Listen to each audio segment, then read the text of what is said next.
Come on. Out of all the churches they can go to, why are they excited about Faith Point? Little old churches down here, well, there's big churches, mega churches, preachers that are on TV, preachers that can preach the paint off the wall, got big choirs, Hammond organs, and all these things going crazy. Why would they come here? You know why they came here? Because when she asked me about our church, I said, well, I'll just tell you, we got people in our church that live in six-figure homes, and we got people live in mobile homes, we got white folks and black folks, and in-between folks, and rich folks, and poor folks, and we got... We're so glad to see you this morning. I hope you enjoy our production today called You Did It For Me. The cast of characters are Gladys Applegirth, which is Daryl. The poor girl is Kelsey. The homeless girl is Haley. The sick boy will be Riley. The ex-convict is Cadence. The angel is Bobby. And then a song at the end will be What You Did For Me. Now we will begin.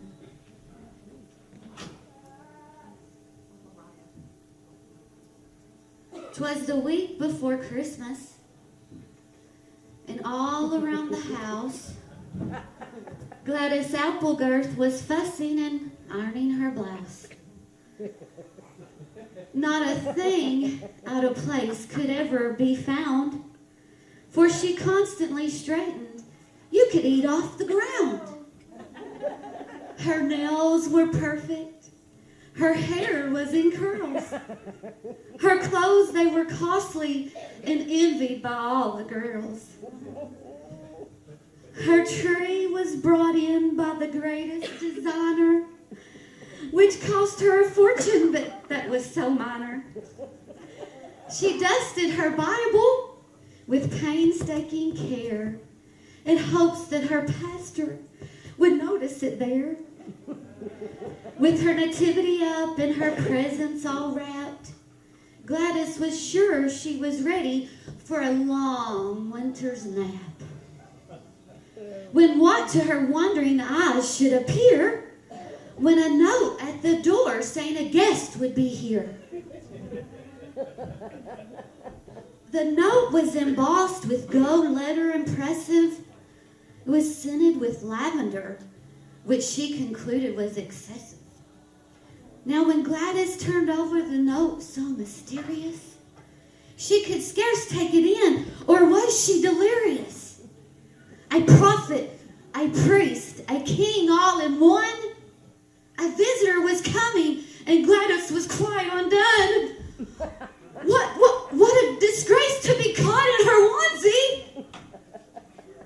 So she fled to her closet, all in a frenzy.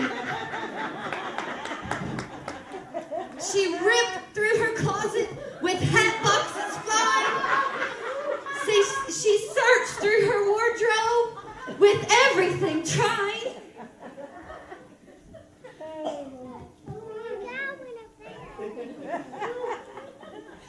She searched and she searched and she searched. At last,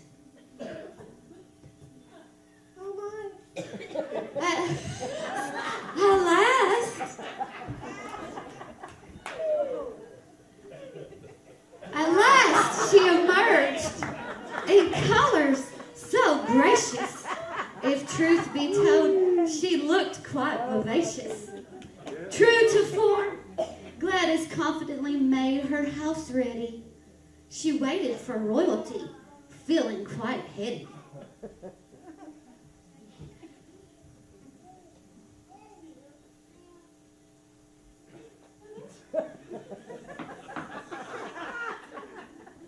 When what did she hear but a knock at the door?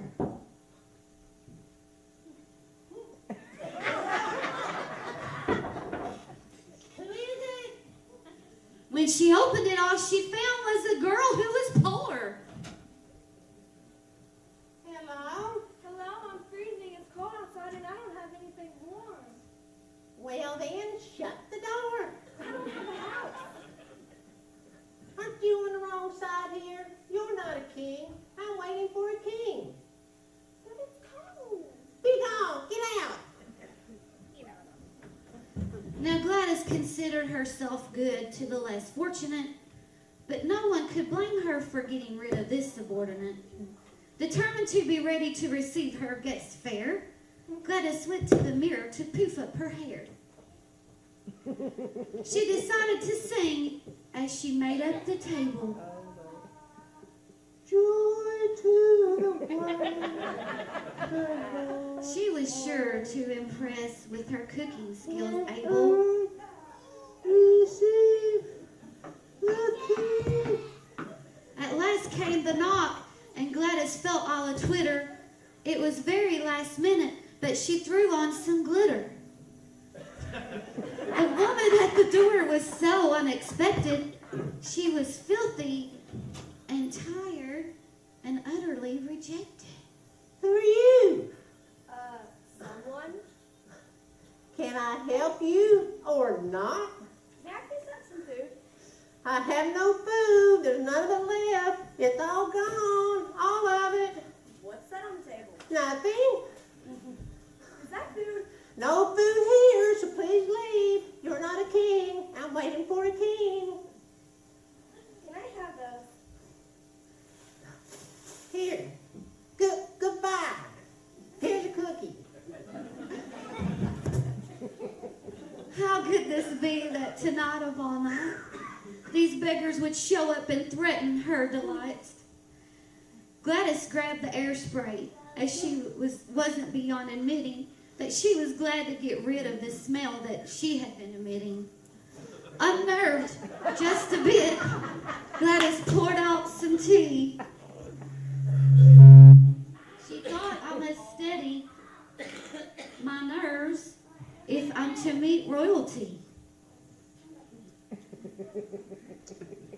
When only a moment or two had elapsed, Gladys answered the door.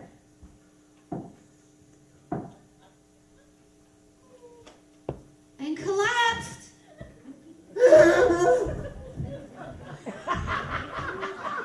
Quick to recover, she jumped to her feet and said to this creature in a voice not so Who are sweet, you? What do you want?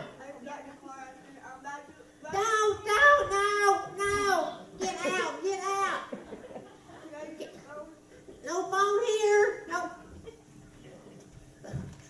Get out.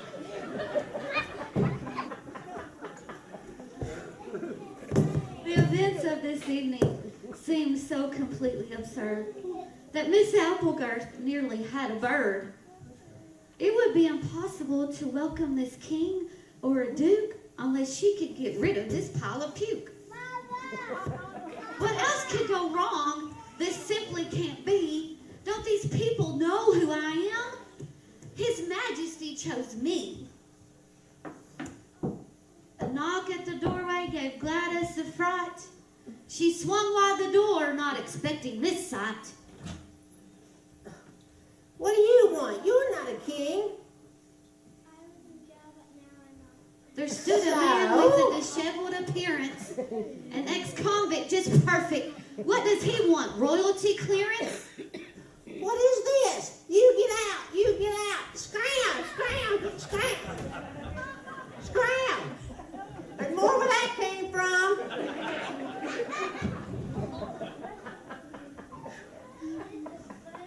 Her lady in question didn't know what to think.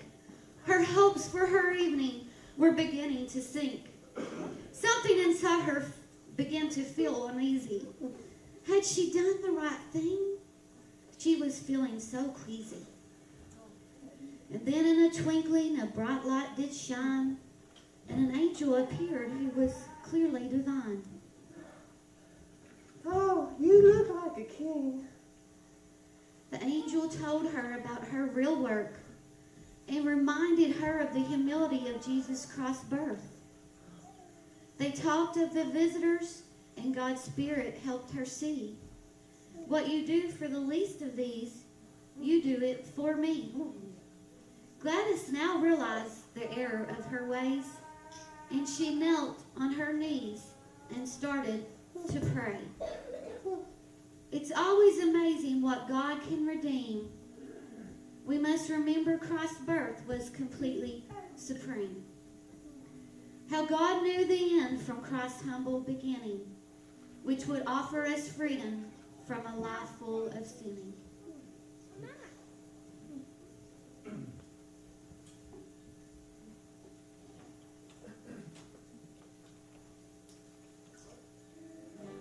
I was hungry, and you fed me. I was thirsty, and you gave me drink. I was a stranger, and you took me in. I needed clothing, and you covered me. I was sick, and you gave me care. I was in prison, and you met me there. And you might ask, oh, where was this? How could this be? What you did for the least, you did it for me. What you did for the least, you did it for me. What you did for the least, did it for me. Oh, you might ask, where was this and how could it be? What you did for the least, you did it for me.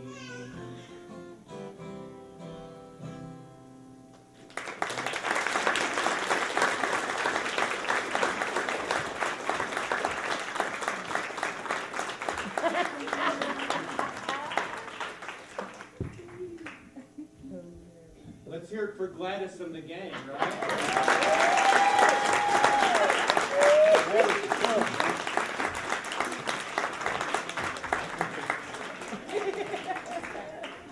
Good job, everybody. Good job. You know, a lot of times we look for